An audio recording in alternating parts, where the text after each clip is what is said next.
There's nothing I love more than the suffering of the gnome race in World of Warcraft. I mean, think about it. They're the perfect toy-sized creatures that you could just punt all the way from Stormwind to Silvermoon. Not to mention that their wily and spry personality makes them the perfect race to chase in a battleground. And then punting them across the cosmos. Gnomes are so fun to make fun of. You were saying? MrGM, what are you doing here? Well, I heard you were making fun of the gnome master race, so I decided to pay you a visit and prove you wrong. Prove me wrong? You have to admit that the gnomes are easily the best thing to punt over a field goal. Well, for one, you definitely have some sort of sick fascination with punting gnomes. And two, I think it's time you give them some credit where credit's due. Oh, and how are we going to do that? Ladies and mostly gentlemen, today we're going to be covering 30 fun facts about gnomes in World of Warcraft. A 30 fun facts video? Alright, I'll bite. Well, strap on your gnomish engineering goggles because these are 30 fun facts about gnomes in World of Warcraft.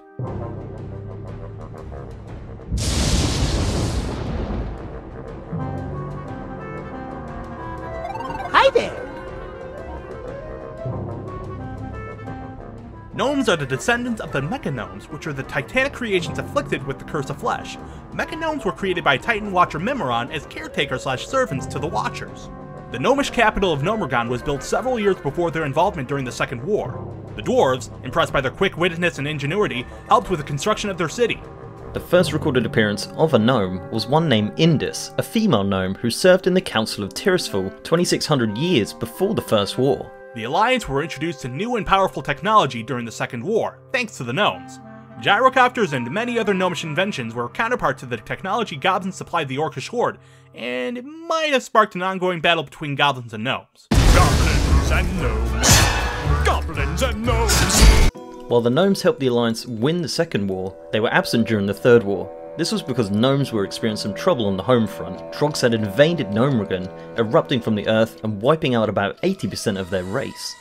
The close extinction of the gnomes was not just the Trogs doing, but it was due to an irradiation bomb being set off by none other than Sicko Thermoplug. Usurpers! Gnomergon is mine! The bomb's detonation caused a few gnomes and Trogs to become irradiated. After the fall, or fallout, of Gnomergon, Thermoplug, deluded by his lust for power, begun calling himself the King of Gnomergon. With the gnomes lacking physical strength and endurance, they make up for in ingenuity.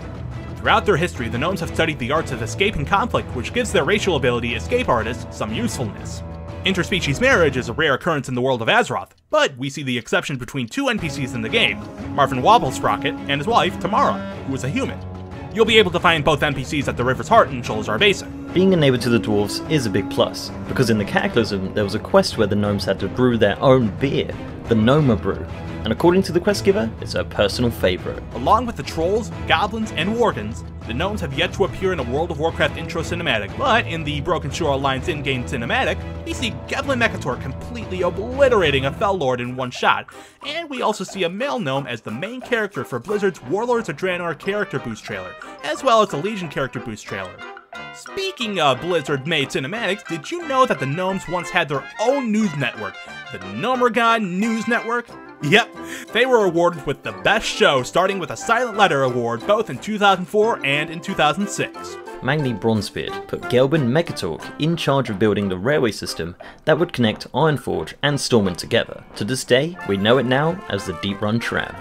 Gnomes can age for a pretty long time. You see them at teenagers around 20 years old, mature at 40, middle ages about 100, and old age at 150 years old. The Mechanostrator, the gnome's racial mount, was an invention created by a young Geblan Mekator. This invention was one that set him on the path to being the High Tinker we know and love today. Praise be to the Torque. While the gnomes are a prominent race on Azeroth, there are other sub-races that rival that of the gnomes, such as the Mecha Gnomes, Lepra Gnomes, Undead Gnomes, and strangely enough, the Sand Gnomes. The undead gnomes you see in Naxxramas and Dragonblight are reskins of the gnome model used during WoW's alpha. As we mentioned in fact number 15, Sand Gnomes are a sub-race of the gnomes that live underneath the Bone Wastes in Terokkar Forest. Though, one has to ask how they made it to Outland to begin with. The origins of the male gnome dance come from the song The Bad Touch by the Bloodhound Gang, whereas the female gnome's dance origin is unknown, but we can assume that the female gnomes are just doing the salsa. Have you ever heard a gnome's slash joke or slash flirt? I like large posteriors, and I cannot prevaricate. Yep, that's a definite reference to the Sir Mix-a-Lot song, Baby Got Back. While gnomes speak their own language, Gnomish, they are able to speak the same language as goblins and sometimes often refer to themselves in the third person. It wasn't until the Cataclysm where gnomes could become priests, making them the only race without a healing class prior to that expansion. According to the lore, they only focus on practical healing methods of the Holy Light, such as using holy magic as a form of first aid. Gnomes were finally given the Hunter class once Legion was released, making Hunters one of the classes that are accessible by all races, next to Warriors. The average gnome height is about 3 feet tall. They also have 4 fingers on each hand and 5 toes on each foot. Gnomes have their own units of measurement, and they are used mostly by gnomish engineers. Their measurements are whisker width, itty bitty grams, and toe curls, or power. Quite a weird way of measuring weight, width, and power if you think about it. The Shimmering Flats in Thousand Needles was home to the Mirage Raceway, where goblins and gnomes competed against each other in various races with their own racing machines, so it's kinda like wacky races if you think about it. Most of these machines were completely unstable, hence the reason why the flats were littered with gizmos, scorched earth, and rarely dead bodies. Eventually in Cataclysm, the goblins and gnomes reached a truce and built a speed barge to house both the goblins and gnomes in the Shimmering Flats, or rather, the Shimmering Deep. There are quite a few notable gnomes in World of Warcraft, but one in particular is a reference to a character in the Legend of Zelda franchise. That, of course, is the character Link. Lincoln first appears as a quest giver in Ungura Crater, but disappears after the Cataclysm. He makes his triumphant return, aiding you against the forces of Ragnaros. The male gnomes are voiced by Dino Andrade, who is notable in voicing quite a number of characters in World of Warcraft, from Gelbin Mechatalk, Professor Putricide, Zarel the Poisoned Mind, Malarayak, Mimrion, and the list just goes on and on. Our favorite unmoral gnome, Millhouse Jeremis Manastorm, yes, that is his middle name, has been on quite a journey in the 10 years he's been in the game. He was once a prisoner in the Alcatraz, a Forge Master in the Twilight's Hammer, a brawler in the Brawlers Guild, a follower in your garrison, and finally a mage follower in the Mage Order Hall. He has quite an impressive resume, if I say so myself.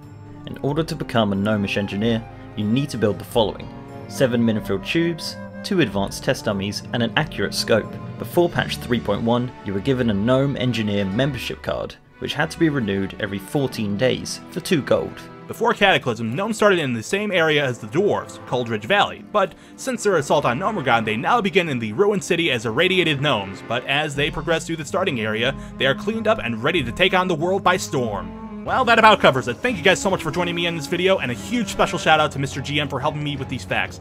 Let us know which fact was your favorite, or which ones you think we missed.